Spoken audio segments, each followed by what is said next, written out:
work session to order. So if you call the roll, please. Yes, sir. Chairman Smith. Here. Mrs. Black. Here. Mr. Connor. Here. Mr. Doherty. Here. Mr. Groen. Here. Ms. Haddon. Here. Ms. Jones. Here. Mr. Keene. Here. Ms. Schaefer. Here. Mr. Slater. Here. Ms. Thomas. Here. Superintendent Dr. Robertson. Here. Okay, Ms. Jones, delegations.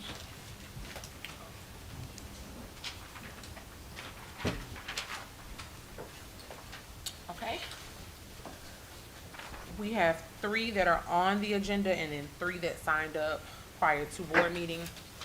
Those individuals are Jesse Hillis, Janae Armarkel, Kristen Ruiz, Harriet Reed, Megan Gilbert, and Tammy Barnes. You all will come in that order, so I'm going to read the delegation statement once so that you can just follow in that order, okay? Thank you for your interest in addressing the Hamilton County Board of Education. During your presentation, please address the board as a whole, not individual board members or administrators. Also, please do not present complaints or concerns you have about an individual employee of the school system. If you wish to voice those complaints and concerns, you should contact the central office and ask for a meeting with the superintendent. Since the superintendent is responsible for individual employees, please limit your remarks to 5 minutes. I will tell you when you have 1 minute left. When you come to the dais, please state your name, topic, and address. And Jesse Hillis, you can begin.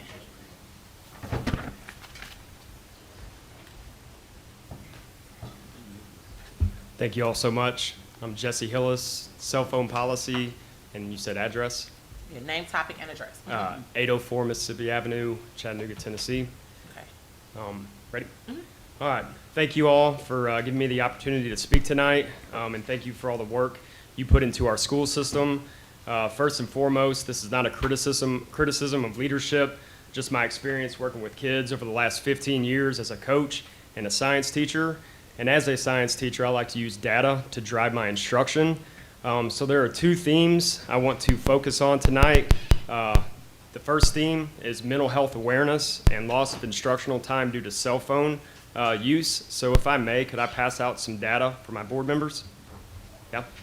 Thank you. Yeah. All right, so what you all are about to receive is some actual data. Like I said, I use data to drive instruction. Now, I know I don't have a whole lot of time to speak on this, and I know you guys aren't going to have a whole lot of time to digest what is being given to you, but it is front and back, 3 pages. So if I could get everybody to just maybe take, Hamilton County has a policy in our public schools called private think time. We'll do like a quick 25, 30 seconds. If you guys could just look at that and try to digest it. Go.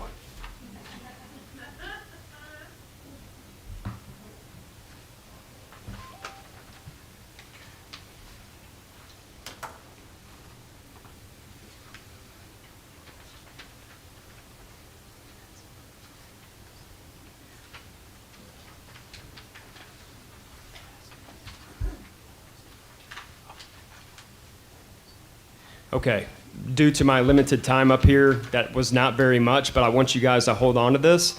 The data that I am presenting to you is just a little snippet that comes from this book called The Anxious Generation, written by Jonathan Haidt about 2 years ago.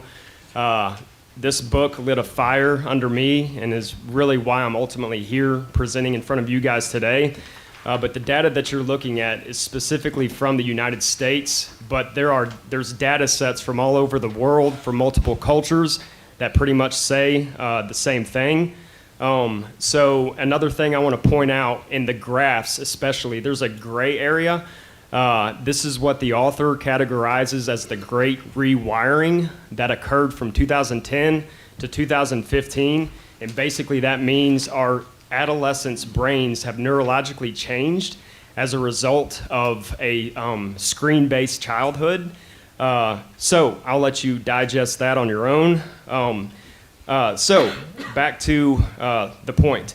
Schools should be a safe space from distraction. Teachers, administrators, and students alike should be allowed 7 to 8 hours a day of uninterrupted instructional time. I, as a teacher, cannot compete against AI for student engagement. And even if a cell phone is in a backpack, students are still anticipating a message, a notification, so they literally aren't present, even though the cell phone is not on their body. And this book is backed by data to the moon and back now. So in summary, we can all do more to ensure a safe and quality education for our students. And I think taxpayers deserve quality use of their money in our public school system. So I want to leave our panel, our board, with a question. Is allowing cell phones in our schools the best use of taxpayer dollars? And I agree with you, Mr. Joe Smith. Cell phone distractions are ruining a generation of kids. I just think we can do more. Thank you guys for your time. You can keep the data sheets, throw them away, whatever you guys need. Thank you. Mr. Hillis, can you state the author of that book again? Jonathan Haidt. H-A-I-D-T. Thank you all. Thank you. Good evening, Board. As we walk into this evening tonight, realizing it's the 16th day that our educators have been back in school. Oh, I am Jeanette O'Markell, thank you.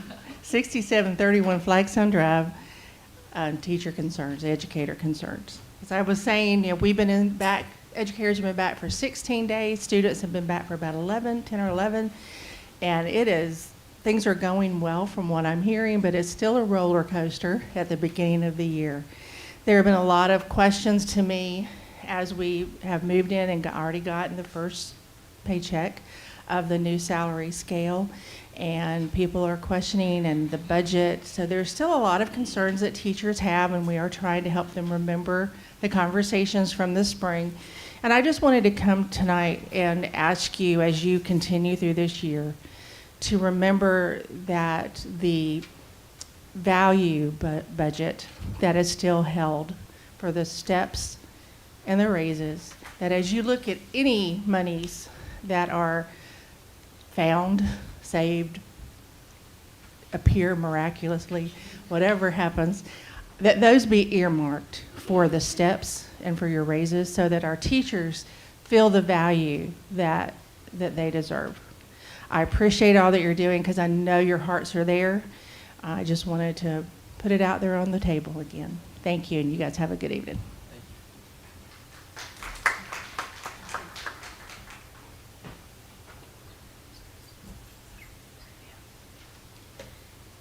Hello, my name's Kristen Ruiz, and I am at 307 Yorkshire Lane, and I'm here to talk about differentiated pay for the Dawn staff. I am the program coordinator at Dawn, recently named, and I would just like to advocate for my staff as probably the hardest working staff in the county. We have a very specialized population, and we are trying to arm them with the tools academically and behaviorally to return to their zone schools. The compensation would go huge for staff morale and for retention, which dealing with the specialized population that we have, just for consistency would be amazing. So far this year, we have hosted our first open house for our parents. We are coming together with a parent advisory board to help open the doors to Dawn and demystify what we are. A program, not a school, but we would like to see all of our kids back in their zone schools with their peers, and helping the staff with the difficult days that we have with some extra pay would be more than I could say. So I'm just here advocating for my staff and hope that we have a great outcome, and I appreciate you taking the time to listen to me. Thank you very much. Thank you.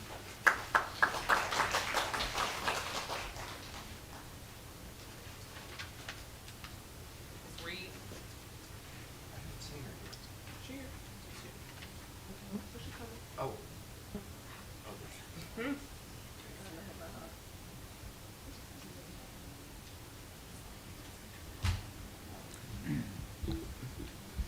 Hello, I'm Harriet Reed. I live in Chattanooga. My address is on file. I am wanting to speak about Centerstone, which is the school-based health care.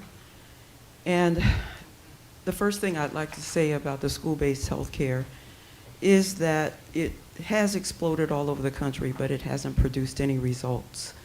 And I think it's in 49 states now, even though there's no actual mandate from the legislators to say that we have to have this. And I think it needs to be removed from schools. Now, I'm not talking about exceptional ed.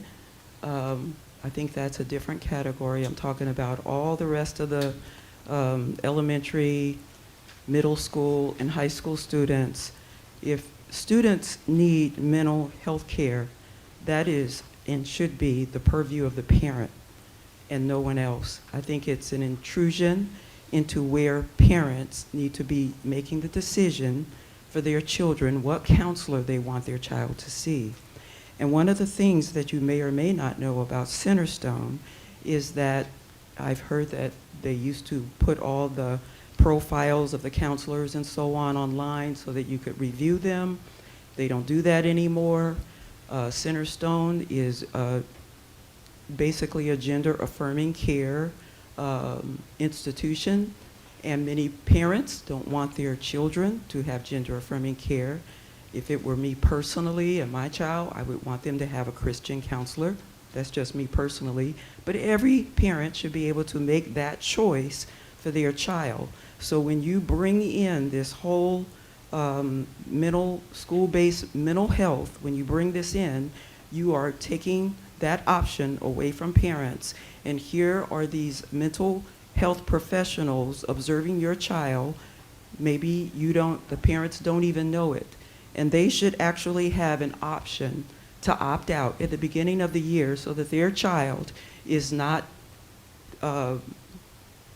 assessed or whatever. Maybe the parent does not want their child assessed. So I don't understand. The other problem too is that we're paying for double services. If a parent who can't pay needs mental health, that's why you have different county agencies and so forth, and the school can make those referrals and say, your child is having a behavioral issue, or they're having a this, or they're aggressive, or whatever it is, and you could make the suggestion that they need to see possibly a mental health counselor. But according to this MOU that you guys are going to sign, you're signing on for classroom observation, individual and group therapy, and also family therapy. That has nothing to do with education. And I guess you could say it's okay if you're doing such a wonderful job in the education arena, but we know that's not happening either. So I think we need to focus like a laser beam on education and not on things that are not the purview of the school. Because next thing you know, what else are you going to bring in to say, oh, well, the parents won't do it? This is our opportunity to let parents know they need to be a part of their child's school day, their whatever it is that their child is experiencing. They need to be a part of that. So bring the parents in, write them a letter, let them know that their child needs whatever care it is that they need, but get it out of the schools.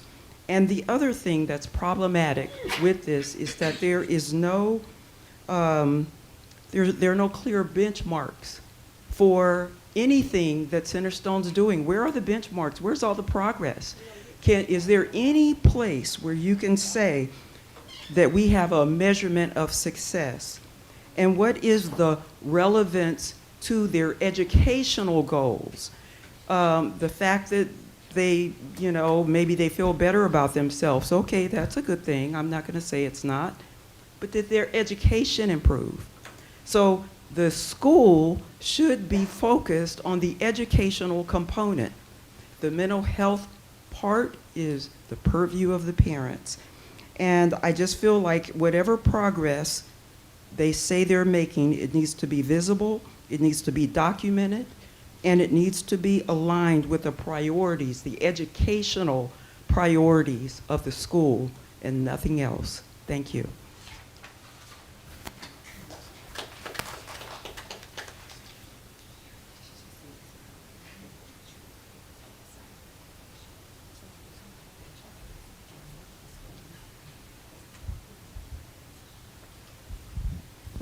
Testing. Okay. Hi.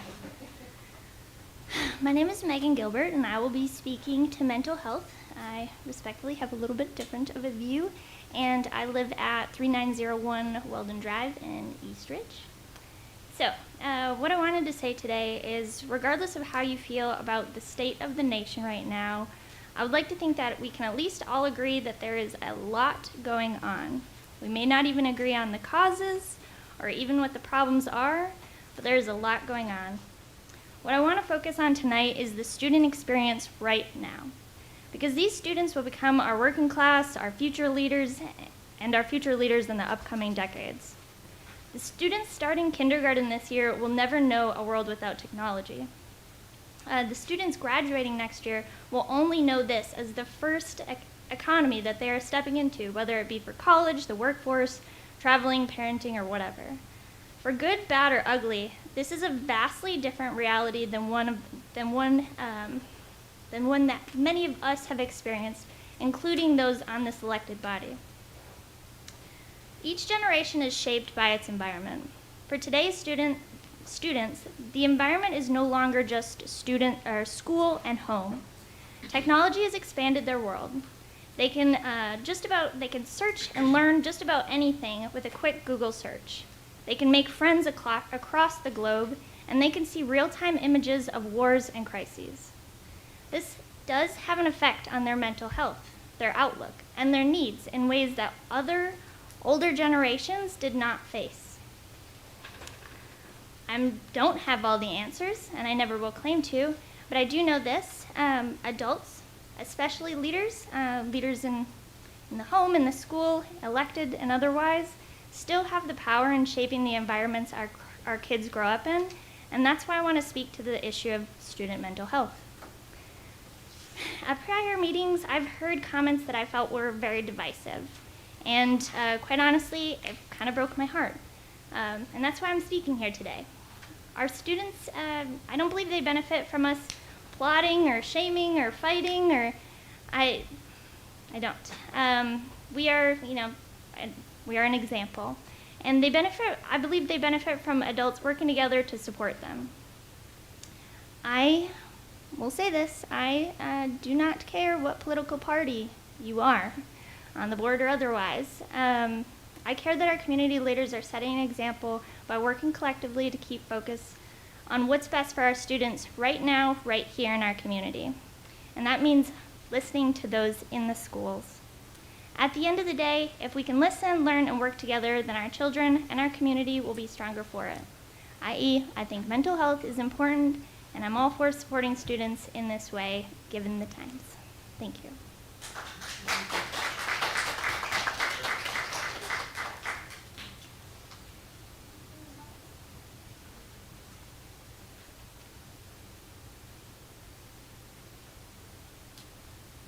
Hello, my name is Tammy Barnes. I'm going to be speaking about testing, and my address is 12109 Endless View in Soddy Daisy.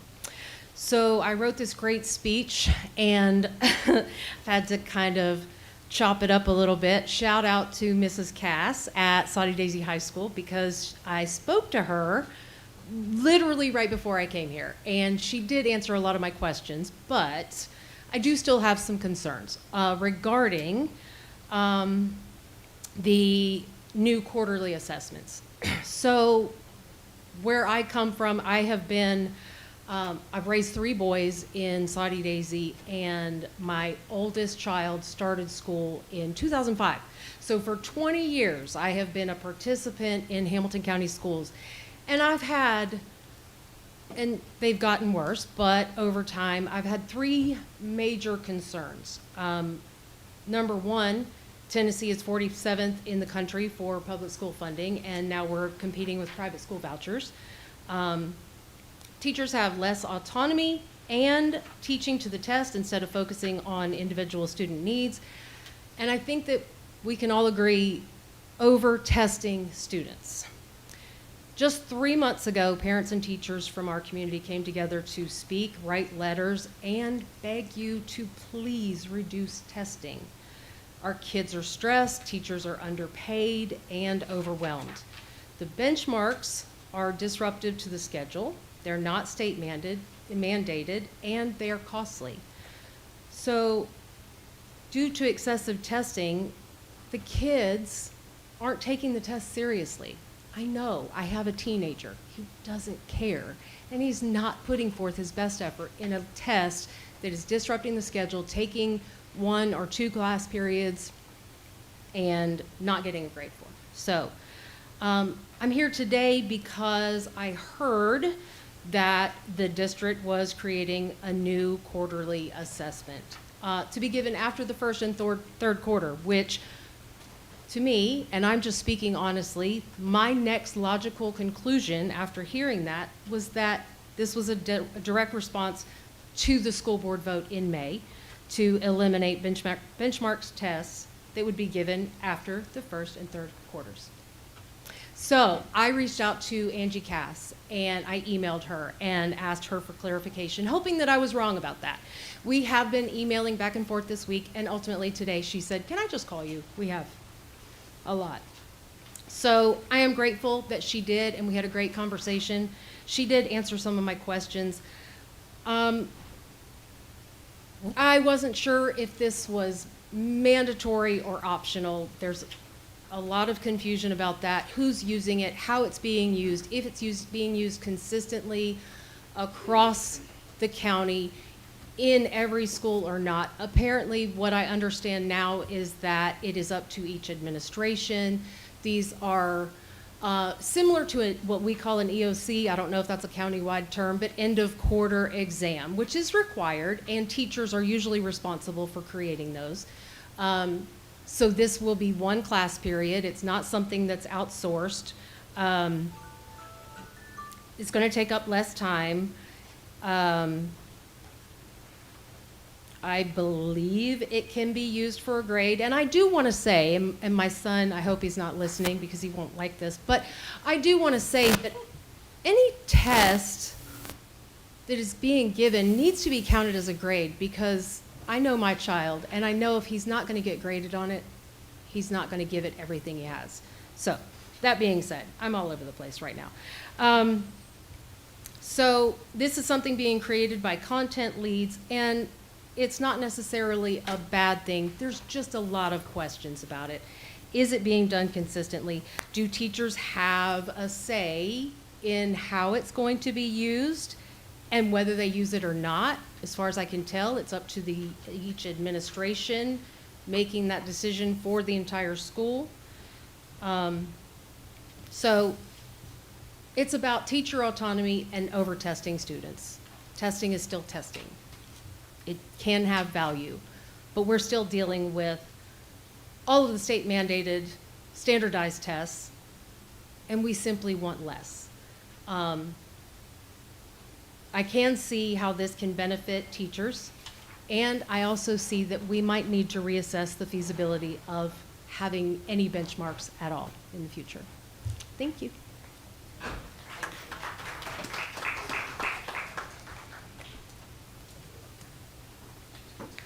Okay, thank you. Thanks to all of you that came today. So it takes us down to presentation, compensation study. Dr. Robertson? Penny Murray, I think, is going to come up and start this, or Dr. Brown is coming up to start. I'm just as tall as Penny Murray. Chair. All right. Chairman Smith, members of the board, Dr. Robertson, thank you for allowing us just a little time to share the study with you this afternoon. Hopefully you have in front of you the presentation. It's on here on the board. I want to start off just with our just cause, right? Why we get up in the morning, why we come to work, right? We want to make sure that all of our children thrive and experience a future without limits. Our commitments from our strategic plan today really going to focus on, for the next few minutes, every employee valued. I want to recall that our objectives in that commitment is, one, we want to enhance HCS as applicants' employer of choice, and we always want to continue to increase employee satisfaction. Of course, those are our beliefs. We live these out each and every day. Of course, our values, I want to just point out stewardship. I think this is very important to having the best staff members here in Hamilton County. So today we're going to discuss where we're at with our compensation study. I do want to recognize that Penny Murray, our executive director, as well as Sarah Garman's with us, our coordinator for compliance and compensation, and of course Mary Ellen, have worked closely with Evergreen, and so I just want to acknowledge their hard work getting us to this point. So we partnered with Evergreen Solutions early in 2024 to conduct a comprehensive classification and compensation study for all of our employee classifications. We asked Evergreen to evaluate the fairness and competitiveness of our compensation structures in two ways, right? One, internally as well as externally, and then to compare our salaries and benefits to peer districts and the relevant labor markets. This afternoon, we have our program manager with us, who I'm going to turn over the mic to Stacy Witchell, and she's going to go over the presentation with you. We're going to leave plenty of time to allow you to ask any questions you might have, but at this time I want to turn it over to Stacy.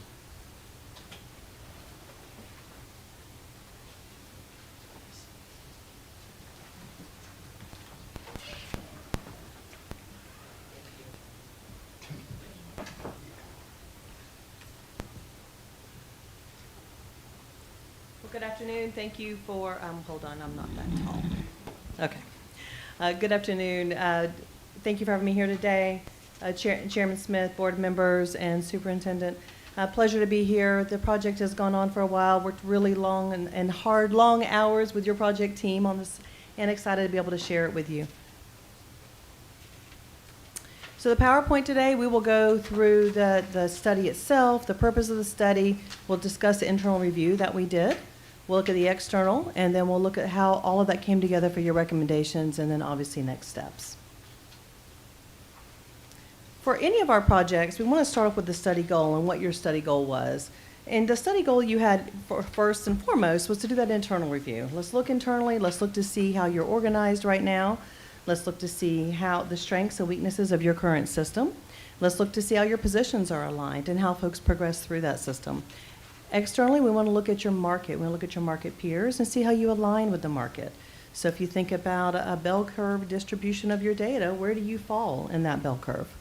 And then ultimately, it's your recommendations. You wanted to be able to take that internal data, that external data, bring it together to form recommendations that'll fit your needs now and then also move it into the future. So all of our studies start off with data collection. So we get all of your data. We get your employee data, your pay plans. We look at your policies, which you have in place right now, and do an assessment. When we started off with this project, you had a little more than 6,200 employees that were part of the project, almost 430 classifications that were part of the project. You had 4 pay plans, an administrator, a certified, classified, and a flat rate. And then you had 42 occupied pay grades that you were currently using. Your range spreads, that's the distance between minimum to maximum for each of your pay grades, varied from 41% to 78%. And then your midpoint progression varied from 10% on the certified scale to a little more than 11% on the classified schedule. Midpoint progression is the distance between each pay grade as you kind of walk down the scale.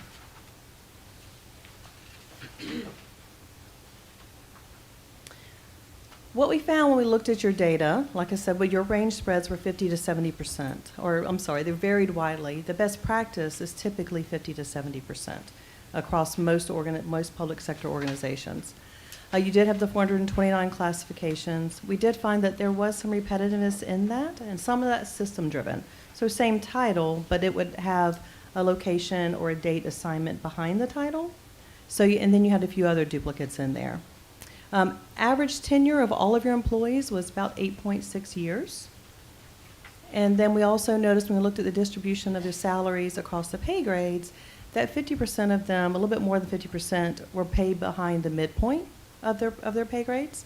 But again, your tenure is 8.6 years. Midpoint, we're looking around 15 years. So you're in line with what we would expect to see there. There was limited compression between supervisors and direct reports. So we did look to see how close a direct report salary is to that supervisor, because you do want to have a gap there to recognize the difference in the level of responsibilities of those positions. So no issues there. One of my favorite parts of our studies is the outreach, the focus groups that we do. This is when we come on site and we meet with your staff. We also do anonymous surveys out to all your staff. And this is where we can kind of put the people behind the data that we're looking at. And we talk with all of your folks. We talk with folks from all departments and all levels.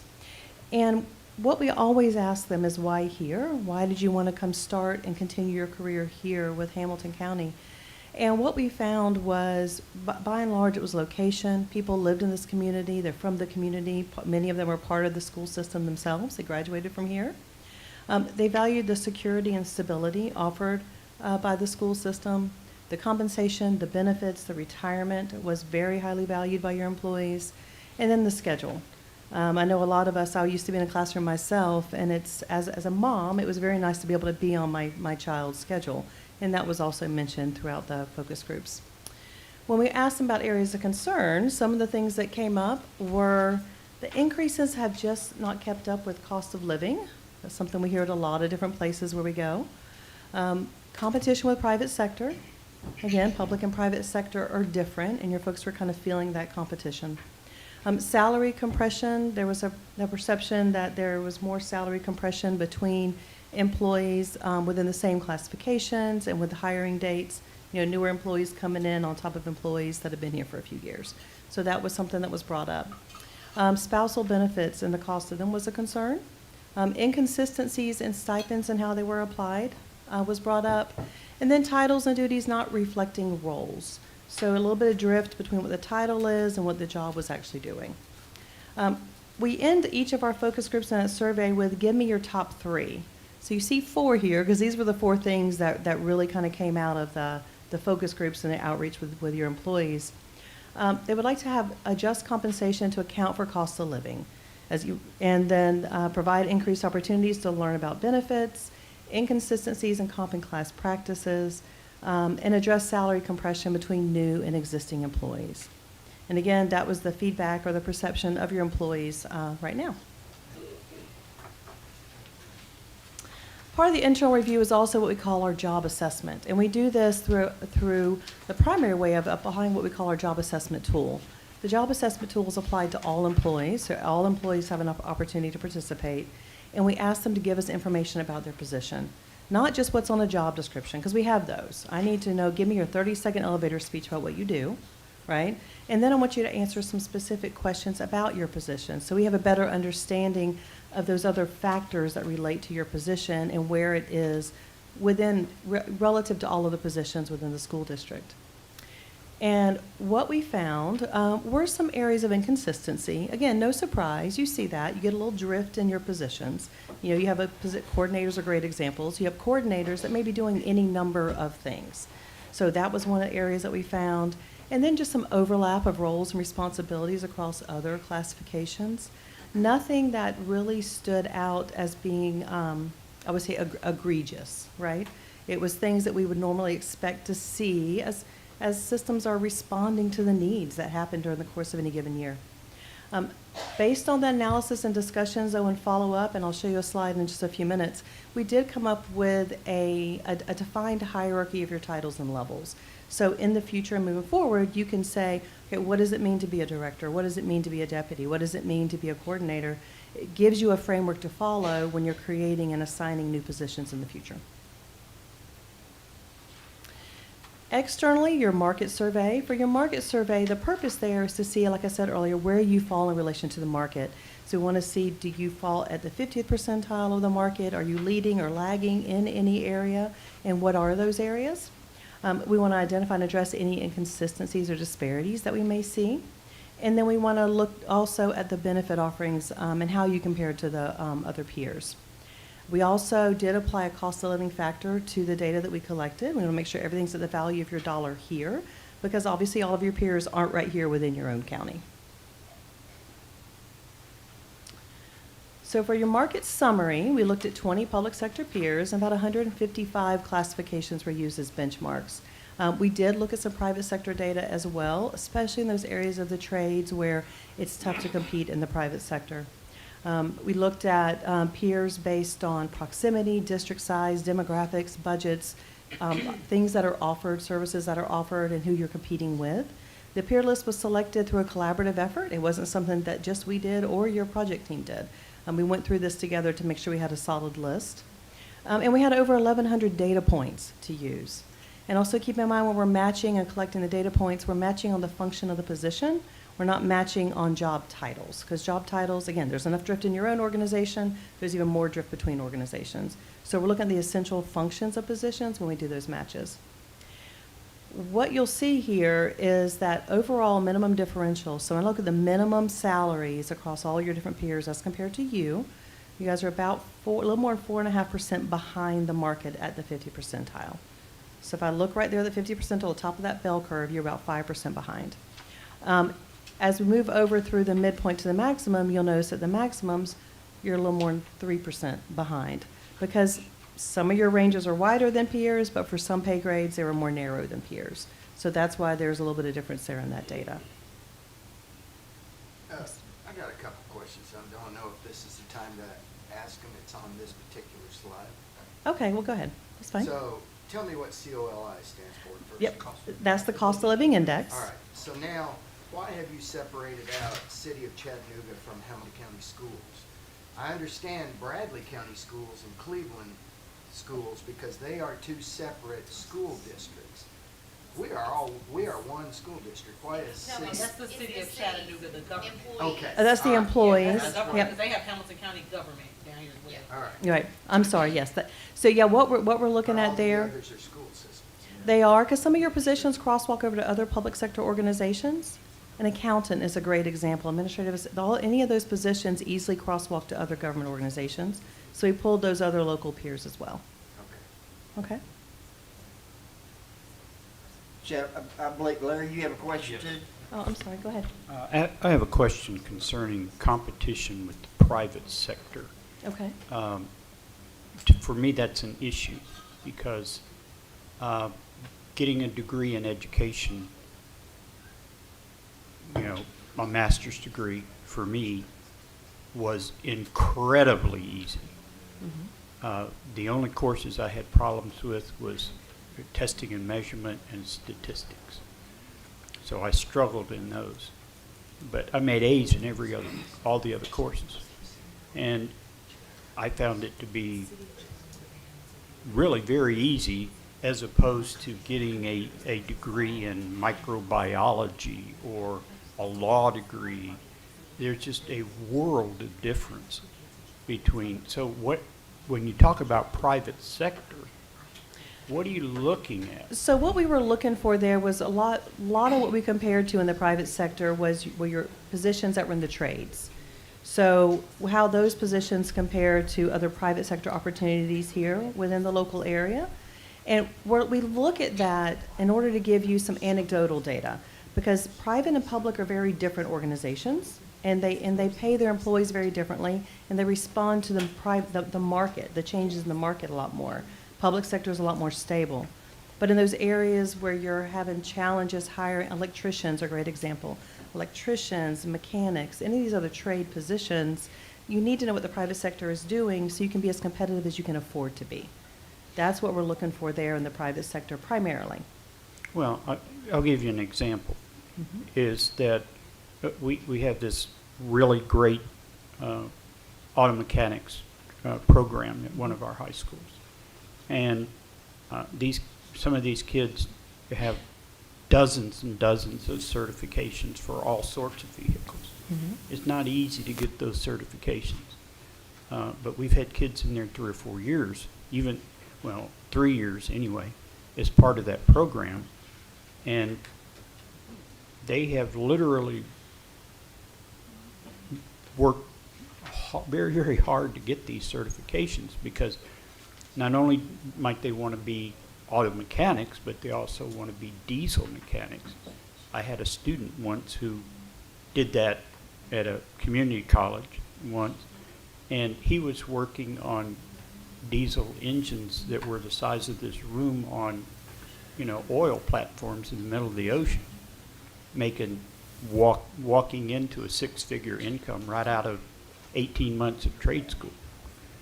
So there's a huge difference between a liberal arts degree and a degree that is going to get you an attorney, be an attorney or whatever. So I find it difficult to really compare. So we're not really comparing them. So I'm not comparing them in the way that we would compare your other primary source data that we collect. We're looking at them to see what here within your local market is an electrician making, so that you can look to see what you're paying your own electricians here and Okay. see how that compares. Okay. So that's what we're I can looking get at. that, yeah. And we're not trying to say, gosh, you need to pay what Volkswagen says. You got to pay what you can't, right? You're not going to. But you still need to know where they're at for information so you can make decisions that are best for here. Well, and that's why this board and others has worked so hard on our compensation. Mm-hmm. Thank you. Exactly. You're welcome. You have a comment? So just for a point of clarity, going back to Mr. King's question. So he asked about why the city of Chattanooga was there, and then of course I pointed out that Hamilton County government is there as well, right? Mhm. Can you, just for point of clarity, speak to why you selected those those municipality government bodies and not the other areas? Like, why didn't you put City of Cleveland, and why didn't you put Bradley County?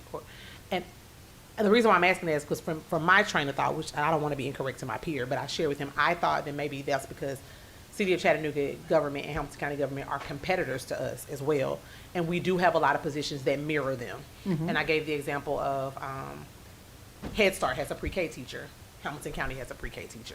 Like you Right. said, the accountant, that kind of thing. But I just want to make sure that I'm not misspeaking for You're you exactly all. right. Okay. You're exactly right. Yeah, it's your primary competitors.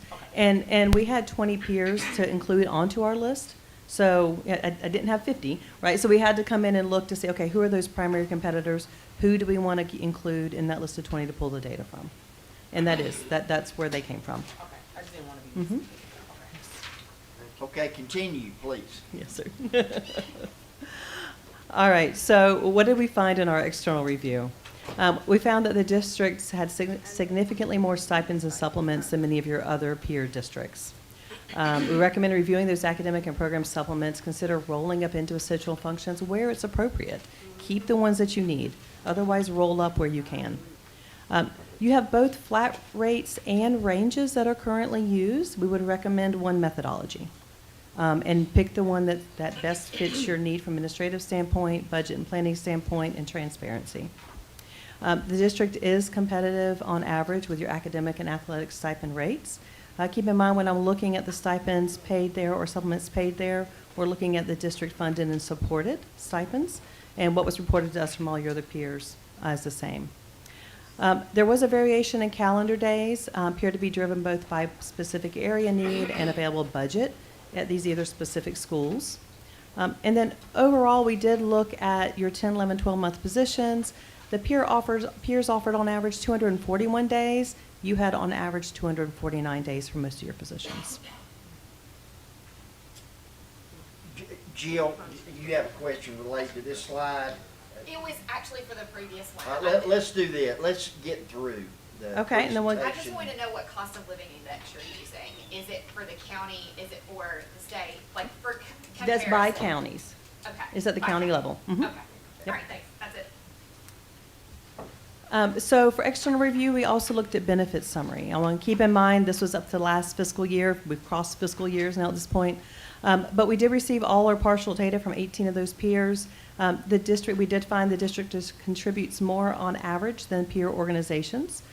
The numbers that you see there do not include the fact that you have the on-site clinic, the RX, and the text care.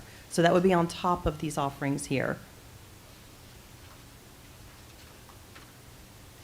So when we bring all the data together to form recommendations, we run a regression analysis using both that internal data and the external data to help inform those decisions that we're going to put forward.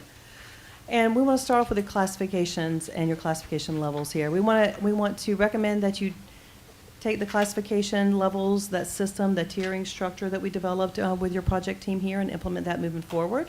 That will give you a very clear, transparent structure and career ladders within your job families. Update the job descriptions based on information learned from the job assessment phase. We've actually been working on that with your project team and have delivered that first round for review. Adopt a compensation structure that allows for differentiated pay based on the classification levels. What I mean by that as an accountant 1, 2, 3, make sure we've got them aligned appropriately within the pay grade system, right? Transition employees' salaries into the proposed plan using a method that aligns with the established compensation philosophy. And then moving forward, conduct small-scale surveys more often to make sure you can keep the schedule current, that you don't fall back behind the market. And if you're doing that, you don't need a comprehensive look for 3 to 5 years. And then review revised compensation policies and practices to ensure consistency amongst all your employee groups. I was on the public sector side for over 25 years. Those documents are only as relevant as they are current, so keep them updated. This is a snapshot of what I mentioned earlier. I know it's not PowerPoint friendly, so my apologies to the audience. But this is an example of what we came up with, the classification plan, looking at the different titles and levels and how they kind of, you can delineate them as you move through the system. So that gives you a structured process moving forward. Now moving into pay plans. Our recommendations for the teacher salary schedule, you'll see here in front of you. You still maintain a bachelor's, a master's, and then the EDD level there. And this is an increase off of what you had in place when we first started.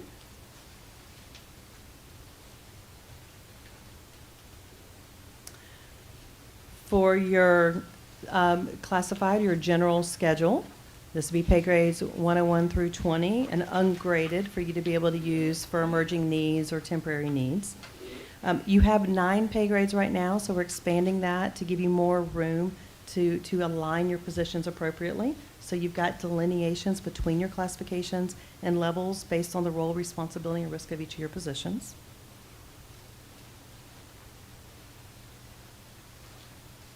And then your administrator schedule. Again, you had 7 pay grades, so you needed a little bit more room in between your pay grades to align all your different positions appropriately. So we increased that. And again, 7 pay grades to 12. And then for future consideration, we do want to allow for both of those last 2 schedules an opportunity for educational certification stipends for pre-approved professional development. We see these often in the classified and the administrator, the general schedules. You see it a lot in the areas of IT. There's specialized certifications that IT needs that people are recognizing, and they're doing so with extra supplements or stipends. And that concludes. Did we want to go back to any questions before? Yes, ma'am. So on the, under recommendations, when you, like you have the listed positions, and I see like under director, it says oversees multiple schools, directs, manages. So I don't know all the positions off the top of my head, but when you are recommending, I guess, like with the pay scale, is there a difference in the pay for a managing director versus a non-managing director, or did you recommend alleviating any position that was a directorship that did not manage? Does that make sense what I'm saying? There is. So we looked at each of the different positions, and often they do get tiered. I mean, a manager is a great example. I can have a program manager that manages a program, but they don't manage and supervise people. Right. And then I have a manager that's managing the people and the functions that they're doing. Right. So those get tiered in your system. Okay. Mm-hmm. Gary, question? Yeah. So, and maybe I'm lost in this, it's a lot to digest, but, and you guys are the same company that did the Knox County Mm-hmm. study. So tell me, so Knox County year 1, or the thing, their gap was $48 million. So I don't see anywhere on here where it tells our total gap if we were to do this. I'm gonna transition that Okay. over. All Yes, yes. Do you want to answer that now, or do you want to answer it in a minute? Let me come back to that. Let's make sure we get another question. I don't want to start talking about dollars yet, just because part of that is, all I can do is give you estimates, right? Because bottom line is, when we did this early '24, you have those current salaries and things have moved for this year. But clearly, I know from the board standpoint, we shared with you a few months ago, click over the 3 phases that we wanted the board to consider, phase 1, 2, and 3. And that first phase, I'll go ahead and go there, was to crosswalk our employees to the new salary schedule. And I can just give an estimation, currently at that point was approximately $5 million to do that. That was utilizing the new schedule, but also ensuring that no one is underpaid, but also moving some of our hard-to-fill staff positions from our certified to our general schedule. So, for example, I know we'll talk about staffing now. When you think about a speech-language pathologist or a school psychologist, right now we're just not competitive, right? And so we're not competitive because right now they're currently on what we call our certified schedule. These individuals, they've got to have a master's, and they can come out from college making, clearly 80 plus starting off when we're at, starting salary for a school psychologist or SLP is right about 52. So we're just not competitive. So that $5 million estimation will put us in a position where we can be competitive and attract great Well, talent. aren't your school psychologists only master level employees? Yes, Or are ma'am. That's some what of- we hire. Yes, ma'am. Yeah, For they're our- only master level, so it doesn't sound like when you, most of the time you say school psychologist, you're thinking on a doctoral level. So I was just curious, because if they go out, they would still be making master level salary. Yeah, so we only hire our school psychologists. They're gonna be licensed by the state of Tennessee, but they also their lowest degree is going to be a master's level. So if I am a school psychologist, just finished my schooling, ready to go to work, the best I can offer currently is around that 52, and that's just why we currently have 6 or 7 vacancies. So. Now I ask another question about the preparing process. So if if you're replacing a position and someone comes in, just like you said, at 52, and say you had someone to leave that was making more years experience, that's all you're gonna answer? Does people come in as at a base, or do you bring people in based on their experience, their degrees, all of that? What is that? Because like if somebody left, Use your mic. oh, I'm sorry. So if someone left a job and they've been in their job for 30 years, of course, we know they may make a whole lot more money, right? Yes, ma'am. But then you replace them with someone that may not have as much experience, but has the degrees. How do you bring people, how do you equalize that? What does that look like? Yeah, that's a great question. I'm going to answer in 2 parts. One, if you think about a certified teacher, a classroom teacher, right, it's pretty straightforward. Thankfully, I guess about maybe 4 or 5 years ago, this board acknowledges all of the teaching experience. So we're able to recruit from Georgia. So if I have a retiree from Georgia that's got 30 years of experience, I'm able to acknowledge that when they come to us. And years past, I guess about 4 or 5 years ago, we had a cap of 15. And so you've got a 30-year veteran, we would only give you your master's 15. Now I'm able to give you the master's 25, or if you have a bachelor's 30. And so that is really years of experience. That's the way the certified schedule is set up for a teacher. For our general employees, when you think about what we normally say classified, I like to say general employees because we want to move some of those certified staff members to the general schedule. It's really exactly what you mentioned. We're going to look at certification, we're going to look at degrees, we're going to look at years of experience. One of the points from Evergreen they stated was, we need to implement to be a little bit more aggressive when you think about certification. So I'll give you an example. I might hire an electrician for a job, let's say a level 1 job, an electrician, but they might have a CDL license. So I need to be in a position where I can recognize that skill set, recognize that certification, because that person has more, is going to be able to do more work with Justin Witt's team. So, so we recognize a number of things. Will our expectation that they do more though? Be able to do more? Yeah, and it depends on the job, right? It always starts. What I know is I can tell you there is such a thing that if a job calls for an associate's degree and you have a master's, well, there is such a thing that I can't close that complete gap, right?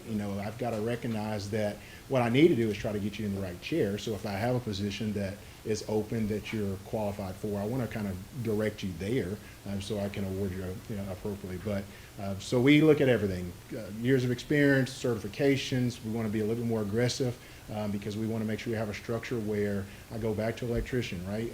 Or if you're thinking about an assistant, well, my hope is that we're going to train them in such a way when we have an electrician's chair open, that's a great promotion. So good question. It's just a little complicated because we're dealing with the general schedule as well as a certified schedule. Well, just a lot of stuff to digest. I got a couple more lights, and I want to recognize these folks. But we could stay pulled over on the side of the road for a long time with the information you've given us. and we got a lot of things we need to cover here. Go ahead and ask your question. I just want you to explain to us so we can kind of wrap this piece up for tonight. Yes, sir. What next steps are. Go ahead, Ms. Black. My question is, once we get through phase one, where will that bring where we are on cost of living index? Because that's really how people feel their paychecks, right? So right now, we're rated at like, what, 96% on average of cost of living. If we've done these 3 steps and we follow this plan, where will that take us? So putting cost of living aside for a minute, think about that market position. So your market position, you are about 5% behind market of those minimums. So once you implement the schedule, it would bring you up, it would close that gap. The 5 million? No, that was just Well, phase that one. estimated 5 million will put us on a salary schedule that is competitive today. Am I correct? Yeah, the salary schedule is built at that 50% bottom market, so it covers that 5% gap you have right now. And then phase 2 and phase 3 is when we have to dig in and start dealing with some of the compression issues, right? And so where I would love for us to go, and I end it here, is for the board to consider, we need to get to phase 1 because we want to continue to be competitive going forward for FY27. Now, understanding so that, talking about budget, that is going to be approximately $5 million when you think about our benefits, et cetera. But I'm always going to advocate for teachers to make sure that we are, when I say teacher, I'm talking about all staff members, on top of, recognizing what a 3% raise as well. So I'm going to go ahead and throw it out there. Sorry, Dr. Robertson, putting that out. But I would love for us to consider that at a minimum, as well as getting us to the new scale. And that's the phase 1. I say if we don't be aggressive and try to find a way to do that, then, if we don't move to this scale a couple years, I'm going to do a new study because we're going to be behind the 8 ball, right? And so this board was fortunate enough to go ahead and in 24 or 25 to move our minimum salary to $50,000, which has really helped. And then if you think about in 2022, we're actually moved our classified scale from a minimum salary of $15. If we didn't do that in 2022, these numbers would be really a significant gap. So yes, you're right, Mr. Groen, about being competitive and doing a lot the last few years, but we've got to continue to accelerate to be competitive in all of our staff members. So I end there. My goal was to get this in front of you so we can continue the conversations, of course, with the finance committee, et cetera, so we compare ourselves for the next fiscal year. Okay. So stay tuned, in other words. Yes, sir. Okay. Let me, I won't ask you to go back, but I'll just point out to my peers up here, the front page of this presentation, and you see all those fine young people standing in front of that lettuce. That's at Hickson High School in the Ag Department. And interestingly, you may not know that lettuce is served all over the county at our different schools. So just want to point that out. Thank you. Thank you. Okay.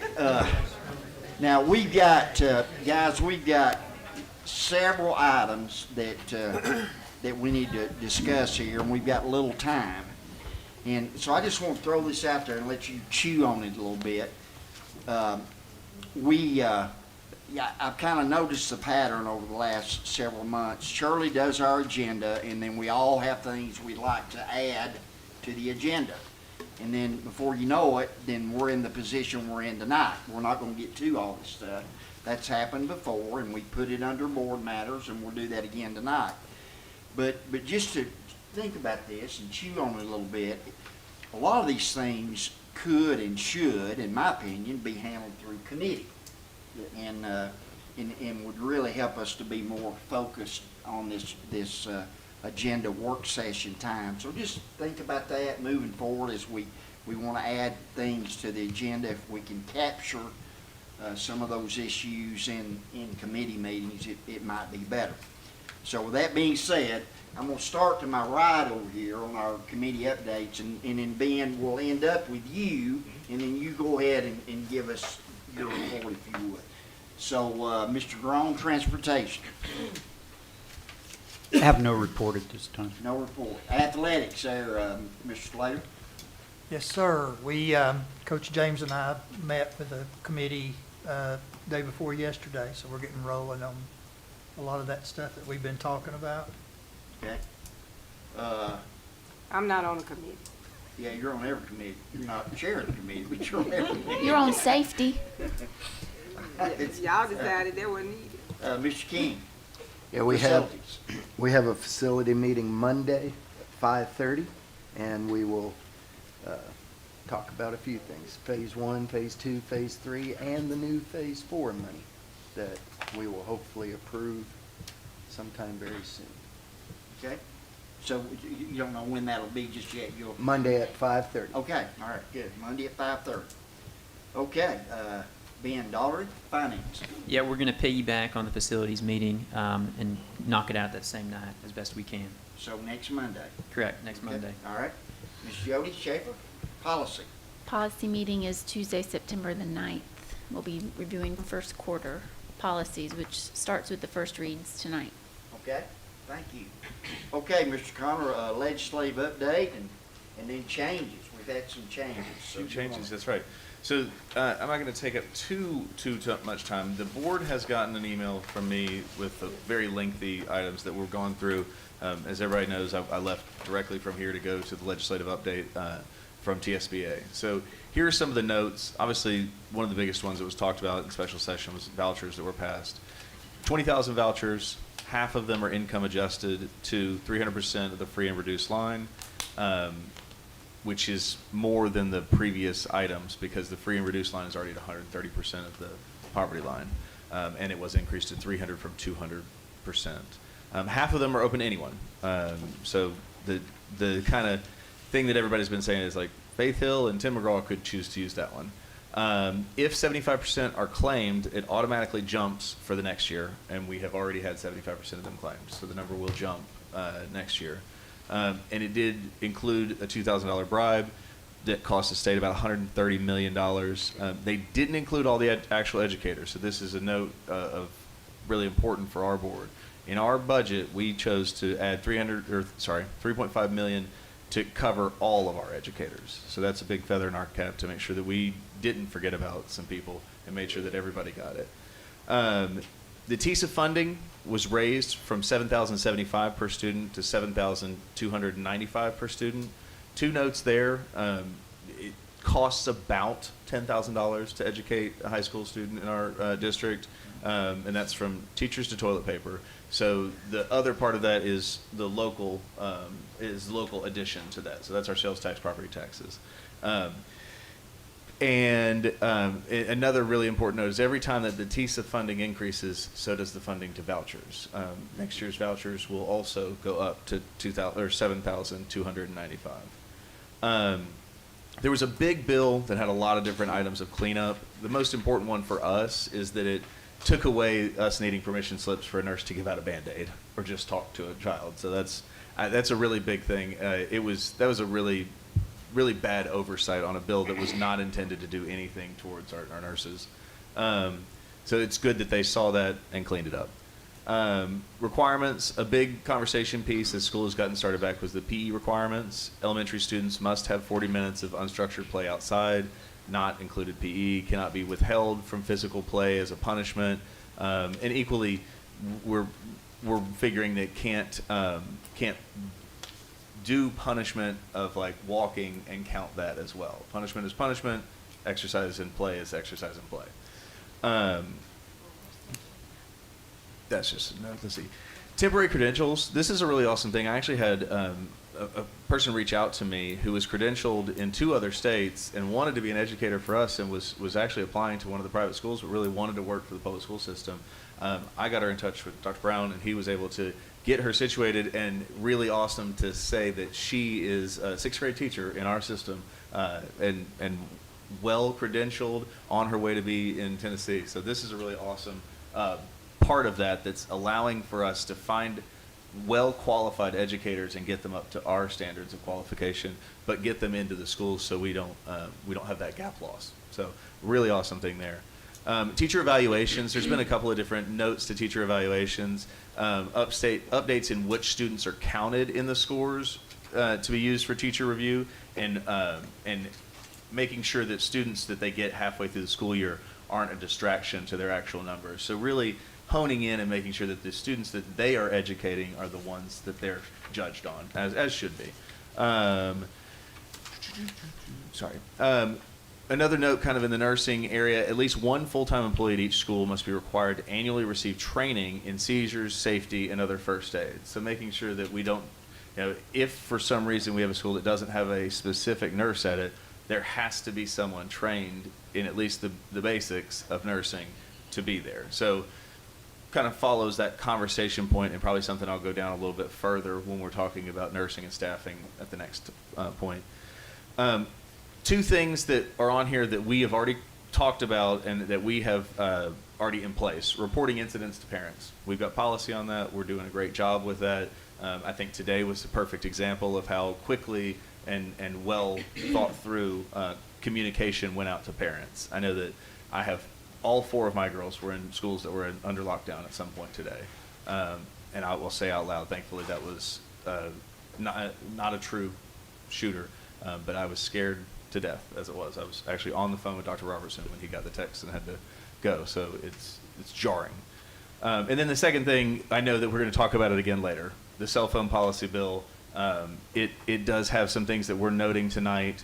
We are currently in compliance, omitting the need to allow the kids to have the phone accessible for emergencies. That's one of the things that's on there. There were some committees that were created that are of note. First one is the Teacher Evaluation Committee. The second one is Instructors of Release Time Courses. The next one is the K-12 Innovation Committee. And then there's also the Federal Education Deregulation Task Force.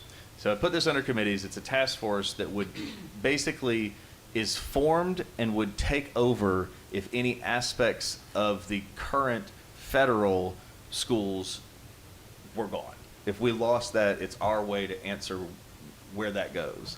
And then I added an of note here. Oh, wait, I'm sorry. Let me make sure. That one actually was formed, but it also is going to form a report about how it would do that. That report is due on the governor's desk by Christmas and will be released to the public January 26th.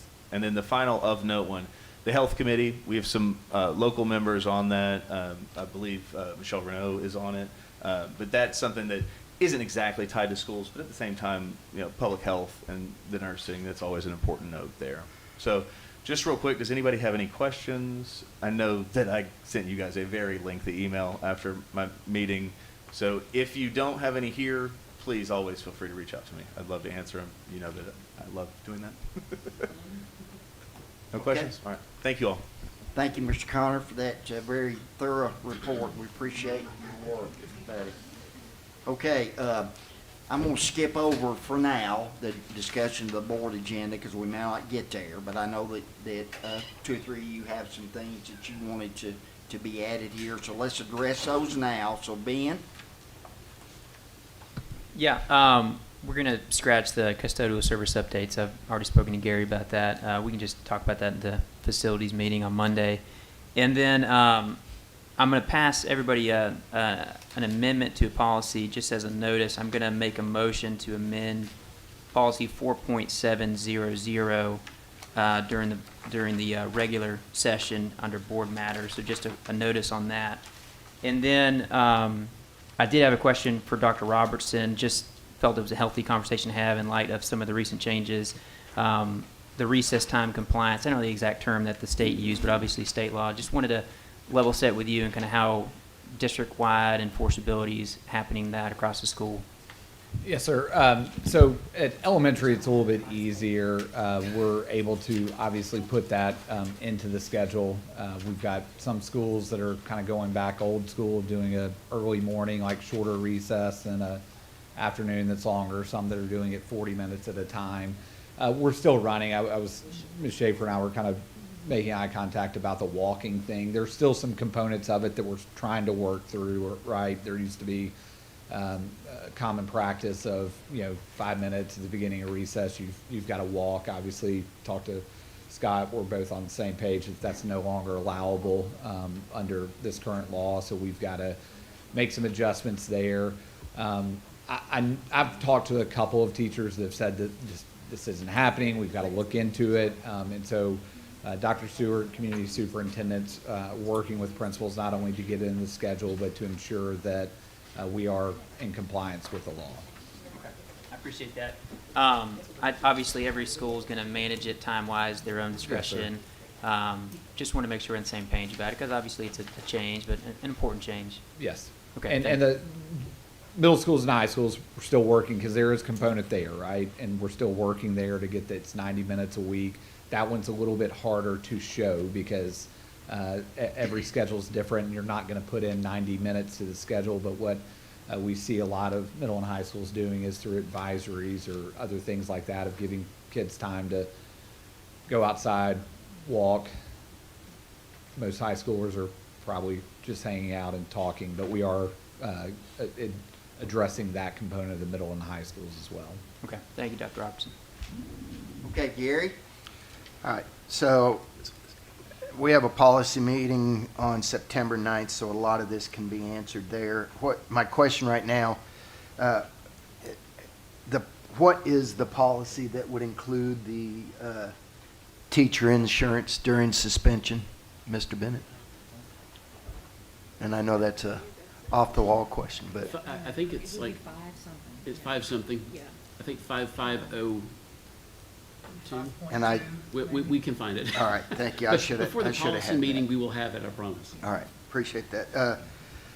Again, that's the, just to reinstitute it, that's the policy that we, if we do a suspension for an employee and after 60 days they lose their insurance, I've got a lot of questions and concerns, and also want to reevaluate the policy to see if there's not something we can do.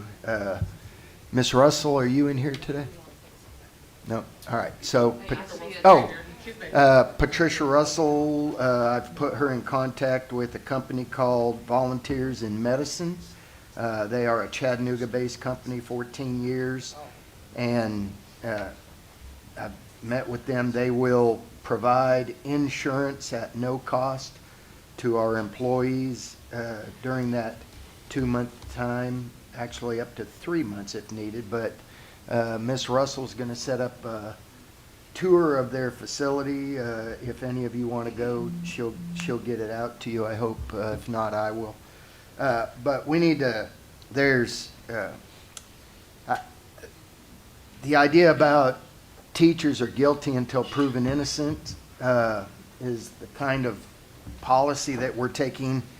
And I know we have to protect kids, but we don't want to, lose teachers and put them in a bad situation. If we remember back, there was a huge majority that are found innocent versus found guilty. But that huge majority also have to go through a couple months of suspension. Again, I'll stop there and I'll bring it up, policy meeting September 9th. Okay? Thank you, Gary. Ms. Hayden, you got several items here. I'd like to make a motion to postpone it to board matters if I could, since we only have like 10 minutes until the meeting. Okay, we can do that. So we're going to take your concerns to board matters. We do have, how much time we got here? We got about 10 minutes. Is there anything else on the agenda for tonight that anybody wants to have a quick discussion about? You do? Okay, go ahead. It goes back to the committees, and we had a safety committee. Yep. That we never had a committee meeting, so I just want to ask for an update with some of the events that's happened this week. So I was talking to Mr. Bennett earlier, and what we're going to recommend is setting up an executive session so that we can talk about that as a board. Given the events of today, was speaking to Winston Shields, who's Assistant Director of Emergency Management, oversees the Emergency Operations Center.